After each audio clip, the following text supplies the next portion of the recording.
Bonjour, donc encore une petite vidéo, là ça sera pour parler de mon étau que j'ai fait. En fait c'est pas un étau, c'est deux morts d'étau qui se sont fixés sur la table pour tester avec le fly cutter, pour voir la différence de précision par rapport à un étau, l'étau que je possède, qui peut y avoir plus ou moins un centième par-ci par-là. Donc on avait vu dans la dernière vidéo que j'avais fait avec le fly cutter le surfaçage de cette pièce-là et qu'on avait trouvé entre un centième 5 et un centième 7 à peu près. Donc là on va regarder. Donc alors, voilà, là j'ai mis à 0. On décale. Moins 0,1. 0, on va dire un micron. Hein, c'est un micron. Hein. 2 microns.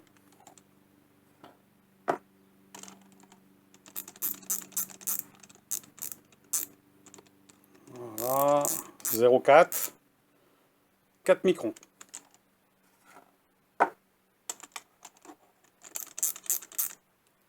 Et un micron.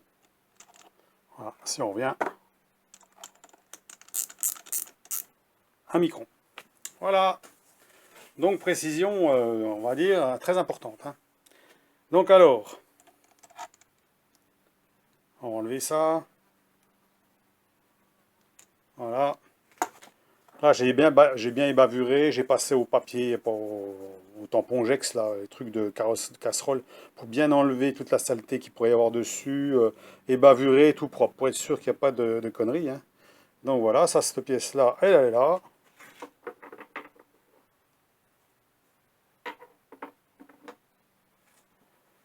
Oh, regardez, mon étau que j'ai bricolé, enfin mon étau, mes morts d'étau que j'ai bricolé, voilà. Donc, j'avais fabriqué ça pour pouvoir avoir une grande surface au cas où si je faisais par exemple des grandes pièces. Hein.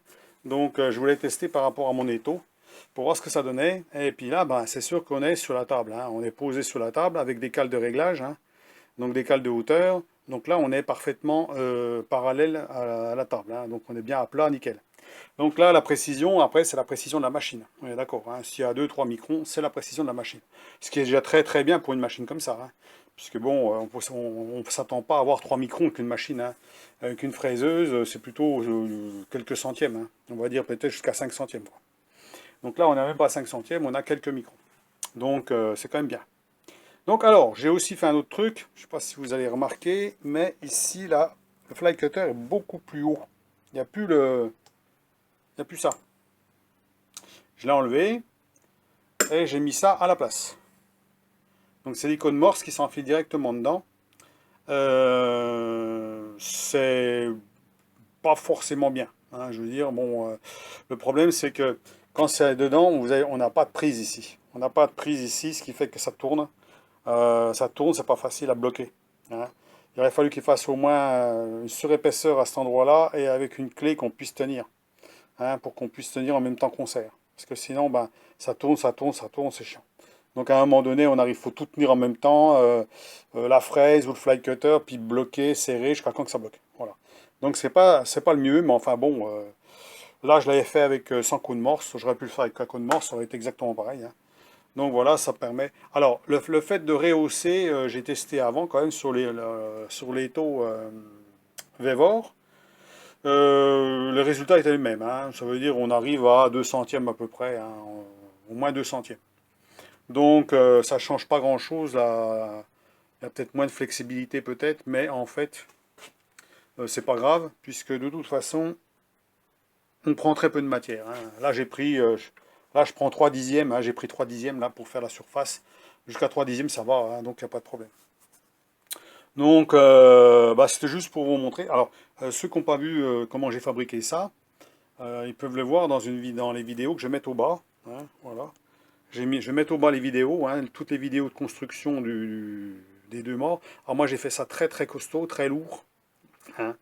C'est fait avec du XC48, les morts, et la partie qui sert, c'est de l'acier 45 NCD16. NCD16, c'est ça. Donc c'est de l'acier très dur. Comme ça, je suis sûr qu'au moins, bon, voilà. Et donc, il y a des fixations, vous voyez, les fixations, il y a une vis là, une vis là, une vis là, une vis là, une vis là, tout est bien serré. Il y a des gros lardons en dessous ici, hein. Il n'y a que sur celui-là qu'il y a deux petits lardons ronds, hein. Alors, ceux-là, je les serre en dernier, puisque, en fait, ils servent de... le mort, quand on le serre, il plaque. Il replaque la pièce. Ça veut dire, une fois qu'on a tout bloqué, on bloque celui-ci et ces deux-là, et on bloque la pièce. Ça veut dire qu'en fait, il bascule légèrement pour être bien à plat, et en même temps, il entraîne la pièce vers le bas. Ce qui fait que la pièce, elle est bien en place, il n'y a pas de problème, ça ne bouge pas. Et une vis derrière pour pouvoir serrer ou desserrer, voilà, comme on veut. Voilà.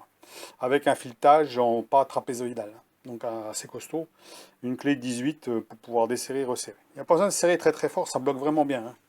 Donc là, il n'y a pas de problème, hein. J'ai pas fait ça avec des guides de chaque côté, vraiment quelque chose de bien costaud, lourd, hein, très lourd, que ça puisse au moins supporter un fraisage sans problème.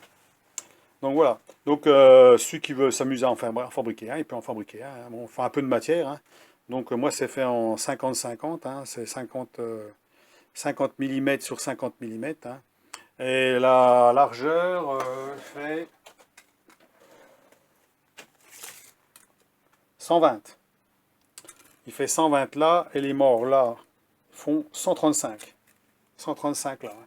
Alors je peux le mettre sur les deux rails là, ou je peux le mettre sur les deux rails derrière, hein, voilà. Donc d'un côté ou de l'autre, hein. J'ai prévu comme ça. Voilà, donc derrière, comment c'est foutu, les deux morts derrière. Comment c'est fait derrière, donc les deux guides. Il y a deux guides assez balèzes, hein, derrière. Et il y a un piston qui appuie sur le mort là. Alors il n'y a pas de retour automatique, ça veut dire que quand je desserre, en fait, le mort ne revient pas, hein. J'ai pas fait pour que ça revienne. Je pourrais, en fait, il faudrait que je perce. Je mette un perçage, une vis, que quand on tire, l'étau revient. Mais enfin, ça ne gêne pas, puisque quand on serre comme ça, là je vais le bloquer. Voilà, je le bloque.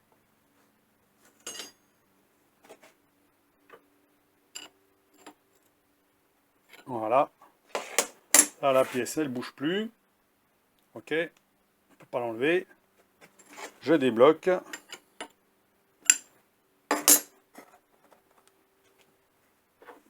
Ça s'en va. Donc, grâce, voilà, c'est bien foutu quand même, parce qu'en fait, il n'y a guère besoin. Il suffit juste de régler pour avoir la bonne grosseur de pièce. Ça veut dire que vous laissez un tout petit espace ici, là, hein. Vous appuyez sur la pièce, vous serrez tout, puis à ce moment-là, vous n'avez plus qu'à bloquer. Et vous avez un petit espace ici. Il faut toujours laisser un petit espace là, quand vous serrez. Voilà, comme ça, vous avez, quand vous desserrez, ben, en fait, ben, ça, c'est juste, hein. Ça passe juste, mais ça passe. Voilà. Pas de problème. Donc, eh ben, je vous laisse sur cette vidéo. Donc, ceux qui veulent acheter ça, c'est sur AliExpress, hein. Il y en a toutes les sortes, ça va jusqu'à 20, hein. Moi, j'ai un 20 mm. Celui-là, c'est un 16, celui qui est dedans, là, hein, celui-là du fly cutter, c'est un 16. Ça remplace ça, si on veut vraiment pas que ça dépasse de trop, par exemple, ça peut gagner de la place. Mais c'est pas très pratique, hein. Si vous en trouvez avec la possibilité de mettre une clé dedans, ou je sais pas, hein, en bout comme ça, ici, pour pouvoir serrer. Il faudrait qu'il y ait 1 cm où on peut mettre une clé dedans, hein, pour pouvoir le tenir. Parce qu'à ce moment-là, ben, quand on tourne au-dessus le tirant, et ben, ça tourne, puis on n'a pas de prise ici, hein. Il est renfilé assez profond, hein. Donc voilà. Donc je le conseille plus ou moins, mais ça peut être utile. Ça peut être utile. Hein, si vous avez ça, ça peut vous dépanner. Si vous avez des pièces assez volumineuses ou quoi que ce soit, vous pouvez pas, ben voilà, vous êtes obligé de monter la tête vachement haut, ce qui fait que ben, vous avez de la flexibilité, par exemple, parce que la tête peut bouger avec des vibrations ou autre chose, ça peut limiter les vibrations puisqu'on est tout près de la pièce. Plus c'est un étau comme ça qui rabaisse encore, hein, donc on rabaisse encore quand même, donc on gagne encore de la hauteur, hein. C'est-à-dire que la pièce elle est quand même assez basse ici, hein. Donc voilà, puis j'aurais pu la descendre encore un peu. Donc voilà, c'est bon.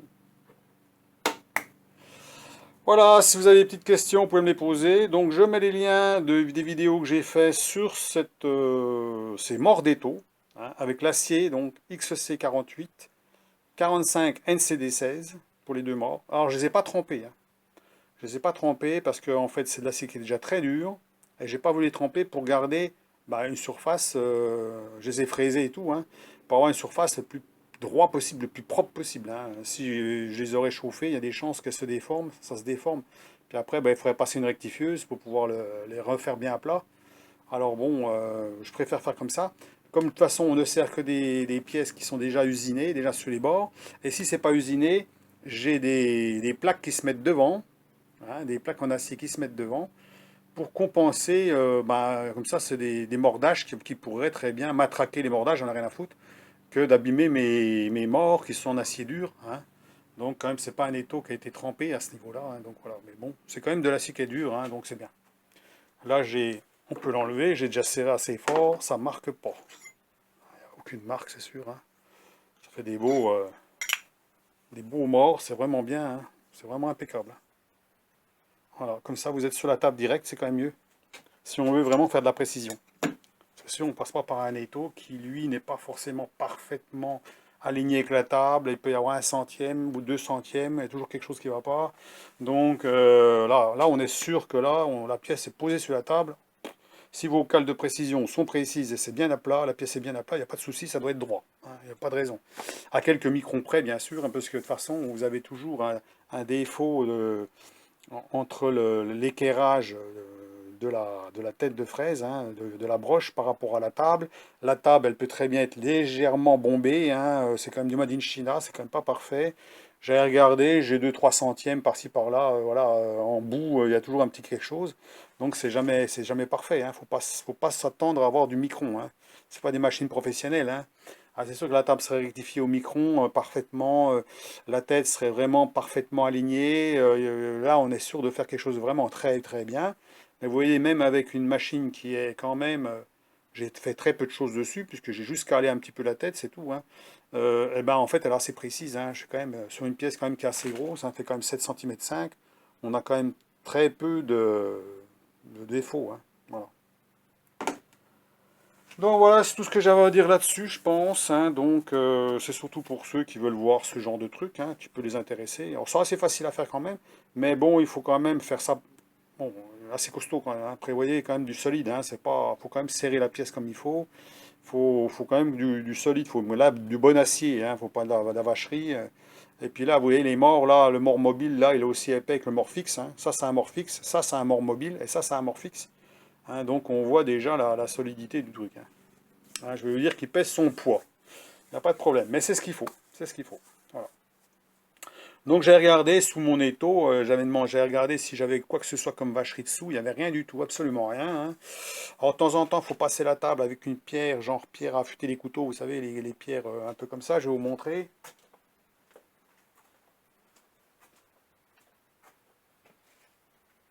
Je l'ai fait aussi, je l'ai fait un petit coup de temps en temps, hein.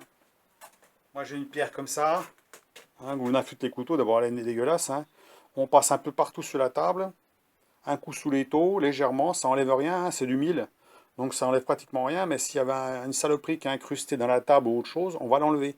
Ça c'est sûr qu'on va, on va raser toutes les petites saloperies sans vraiment dégringoler en profondeur, hein, parce qu'on enlève vraiment que des microns, c'est même pas des microns, c'est vraiment un petit surfaçage léger, et ça permet d'avoir une surface bien propre. Voilà. Sous l'étau, vous faites pareil, vous basculez l'étau pour avoir le dessous et puis vous passez un petit coup aussi. Comme ça, vous êtes tranquille. Vos deux surfaces sont bien plates. Ah, c'est très important. De temps en temps, hein. On va faire ça pour les 5 minutes, hein. On fait ça un coup de temps en temps, hein. Des fois, il y a des nions dedans ou quoi que ce soit. Alors ça peut ça peut des fois perturber quand on veut vraiment être à plat. On n'est pas parfaitement à plat, ou il y a un copeau qui s'est foutu de soupe, vous avez serré. Le copeau est incrusté soit dans l'étau, soit dans la table, parce que ça a beau être de la fonte, c'est quand même pas de la fonte hyper dure, hein, donc on arrive à marquer quand même. Donc voilà, je crois que j'ai tout dit là-dessus. Donc si vous avez des commentaires à faire, ben, faites des commentaires. Donc le fly cutter fonctionne très très bien. J'aurais pu mettre une autre fraise, c'était pareil, mais là bon, je voulais refaire la même opération que j'ai fait avec la dernière vidéo, et qu'on avait mesuré la précision. Donc on voit quand même qu'on a amélioré la précision, forcément. Et là on est sûr que c'est la précision en fait de la machine, hein. Parce que là le fly cutter, bon bah, lui on enlève, je vous dis, on enlève 3 dixièmes, 2 dixièmes, on peut enlever 1 dixième si on veut, hein. On enlève très très peu de matière, ça force pas du tout. Donc c'est ce qu'il faut. Voilà, pour faire du surfaçage, si on veut vraiment quelque chose de plat. Voilà, Donc allez, ben, je vous souhaite une bonne fin de semaine, un bon week-end, et puis ma foi, ben, bon jardinage pour ceux qui fait beau, là, pour ceux qui ont du jardin, puis qui fait beau, voilà, hein, qu'ils ont envie de bricoler dehors, hein, un petit peu, hein. Moi, je vais me nettoyer un peu. Moi, j'ai commencé à nettoyer, mais bon, il y en a toujours un peu partout, hein. Les copeaux, ça vole dans tous les sens. Mais bon, voilà. J'avais même pas bloqué la table quand je l'ai fait en plus. Normalement, il faudrait bloquer la table pour être sûr que ça bouge pas, rien ne bouge. Mais bon, là, ça va. Donc, moi, j'en suis content de cette machine-là, il n'y a pas de problème, hein. Voilà, voilà. Bon, je vous souhaite ben, une bonne continuation et puis ma foi, ben, à la prochaine. Allez, au revoir, à plus.